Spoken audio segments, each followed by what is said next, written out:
దేనికైనా ఎక్కడో ఒక చోట ఆరంభం జరగాలి. ప్రపంచంలో పేరు ప్రఖ్యాతులు లభించేది మనం చేసి చూపించిన దాన్ని బట్టి కాని, చెయ్యబోతున్న దాన్ని బట్టి కాదు. ఎందుకంటే మొదటి అడుగు వేసిన తర్వాత గమ్యం చేరేదాకా ఆ ప్రయాణం సాగుతుందని ప్రపంచానికి తెలుసు.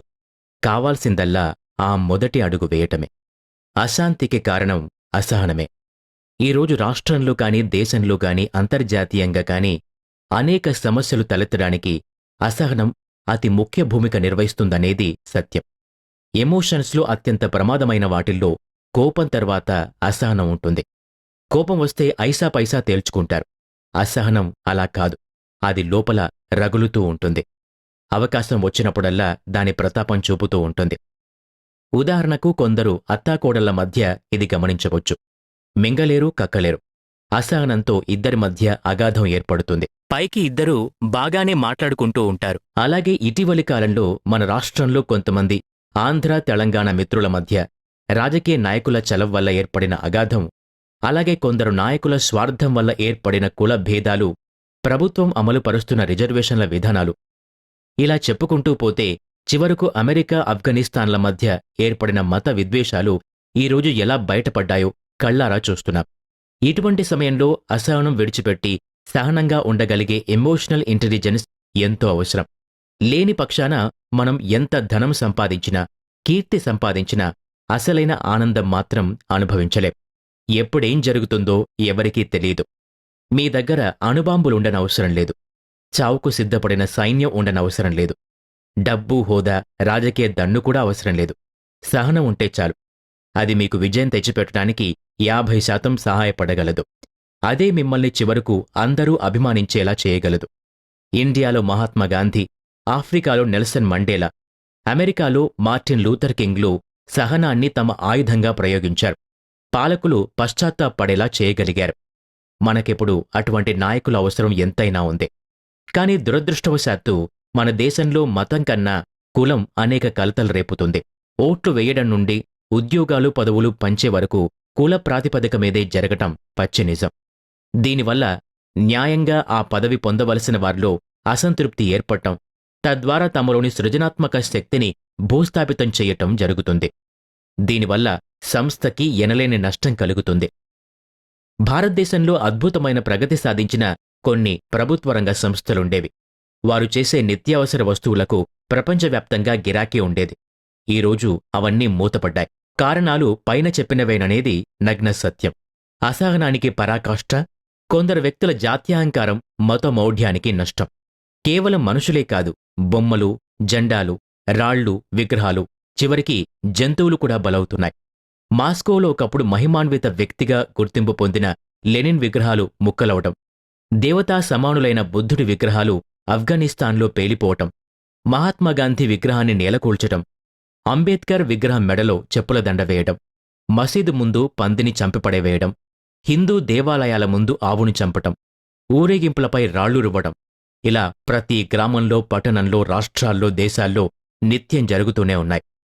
దీనికి తాజా ఉదాహరణ అమెరికాలోని వరల్డ్ ట్రేడ్ సెంటర్ టవర్లు 2 కూల్చివేయటమే. ప్రతిష్టాత్మకమైన భవనాల మాట సరే, అందులో ఎన్ని వేల మంది మరణించారు. ఇలా హింస చేయమని ఏ మతమూ కోరదు. ఏ మత గ్రంథం పరాయివాణ్ణి చంపేయమని ప్రబోధించదు. ఇది కేవలం కొందరు వ్యక్తుల దుశ్చర్యే. అయితే ఈ మారణహోమం ఇంతటితో ఆగుతుందనుకుంటే అమాయకత్వమే. దీనికి ప్రతీకార చర్య ఉంటుంది. దానికి మళ్లీ మరోలా ఉంటుంది. చివరికి ఇద్దరికీ విపరీతమైన ప్రాణ నష్టం, ఆస్తి నష్టం జరుగుతుందనే విషయం ఇద్దరికీ తెలుసు. ఇటువంటప్పుడు విన్ విన్ పద్ధతి పాటిస్తే ఇద్దరికీ లాభం. అన్ని మతాల సారం ఒక్కటే. ఏ మతమైనా సత్యం, ధర్మం, శాంతి, ప్రేమ, అహింస, సహనం ఆచరించమనే బోధిస్తుంది. అయితే మధ్యలో కొందరు పైత్యకారులు వక్రభాషం చేయటం వల్ల మతం రంగు మారుతుంది. నిజానికి ఈరోజు మతం పేరుతో జరుగుతున్న ఈ మారణహోమానికి కారణం ఇతర మతాల పట్ల గల అసహనమే. దీనికి సరైన మందు మతమే. మతాధికారులు తమ తమ దేవాలయాల్లో సహనంగా ఉండమని బోధించాలి. ఉగ్రవాదులను సంహరించటం కన్నా సంస్కరించమని బోధించాలి. మత పెద్దలతో పాటు పత్రికలు, పాఠశాలలు కూడా పరమత సహనం గురించి పదే పదే చెప్పాలి. ఈ మధ్య మా క్లినిక్కి ఒక మహిళ తన 18 ఏళ్ల అబ్బాయిని కౌన్సిలింగ్కి తీసుకొచ్చింది. నా రూంలోకి వస్తూనే, పట్టాభిరామ్ గారు, మీ గదిలో సాయిబాబా ఫోటో ఉంది, మీరాయన భక్తులా అని అడిగింది. ఆ విషయం ఎందుకులేండి, ముందు మీరొచ్చిన విషయం చెప్పండి అన్నాను నవ్వుతూ. అది కాదు, ముందు ఈ విషయం చెప్పండి. ఒకవేళ మీరు నిజంగా సాయిబాబా భక్తులైతే మీ ట్రీట్మెంట్ మాకు అవసరం లేదు అంది ఖచ్చితంగా. అదేమిటమ్మా, నా ట్రీట్మెంట్కి ఫోటోకి సంబంధం ఏమిటి? నేను మీ వాడికి భజనలు చేయమని చెప్పను, కేవలం కౌన్సిలింగ్ మాత్రమే చేస్తాను అన్నాను నెమ్మదిగా. ఇంతలో ఆ అబ్బాయి కలగజేసుకుని, సారీ సార్, మేమిక్కడ ఆ బొమ్మ చూశాక కౌన్సిలింగ్ వేస్ట్ అనిపిస్తోంది. మా అమ్మ టీచర్గా పనిచేస్తోంది. ఆ సాయిబాబా భక్తుల కాలేజీలో మంచి ఉద్యోగం వచ్చినా వదులుకుంది. ఆ బాబాల బొమ్మలు చూస్తే మా ఇంట్లో అందరికీ ఎలర్జీయే అన్నాడు. చూడు బాబు, ఎవరి నమ్మకాలు వారివి, అలా మాట్లాడకూడదు. పరమత సహనం ఉండాలి. ట్రీట్మెంటుకు వచ్చి వైద్యుడి మతం గురించి ఆలోచిస్తే ఎలా అన్నాను. దానికి ఆవిడ స్పందిస్తూ, మీరేమనుకోకండి, ప్రాణాలు పోయినా మేం మరో మతం అంగీకరించాం. చివరికి మా స్కూల్లో టీచర్లు తిరుపతి లాంటి ప్రసాదాలిచ్చినా కూడా చెత్తకుప్పలో పడేస్తాం. మా మతం అలా తినడానికి అంగీకరించదు అంది కోపంగా. చూడమ్మా, మీ మతం అలా చెప్పి ఉండదు. మధ్యలో ఎవరో కల్పించినదే ఈ ఆచారం. ఒకవేళ అదే పాటించాలనే రూలుంటే మీరు ఈ దేశంలో ఏమీ తినలేరు. రైతులు భూమి పూజ చేసిన తర్వాతే పంటలు వేస్తారు. మరి అవి కూడా ప్రసాదాలే కదా. కాబట్టి సహనంతో ఇతర మతాల్ని అర్థం చేసుకోండి. పైగా మీరు టీచరు. మీరే ఇలా మాట్లాడితే ఇక మీ పిల్లలకు కూడా ఇదే రకమైన అసహనం ఏర్పడుతుంది.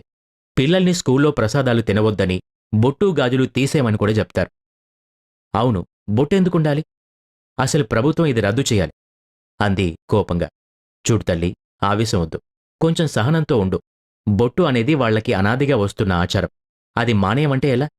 మీరు కూడా లేదా మీ పూర్వీకులు కూడా ఒకప్పుడు బొట్టు పెట్టుకున్నవారే. కాబట్టి మనిషి వేషభాషలు, మతం పక్కనబెట్టి మానవత్వంతో ప్రవర్తించాలి. ఇంతకు బాబు సంగతి చెప్పండి. మీకు మరీ అభ్యంతరంగా ఉంటే బాబా బొమ్మను తీసేస్తాను చెప్పండి అన్నాను అనునయంగా.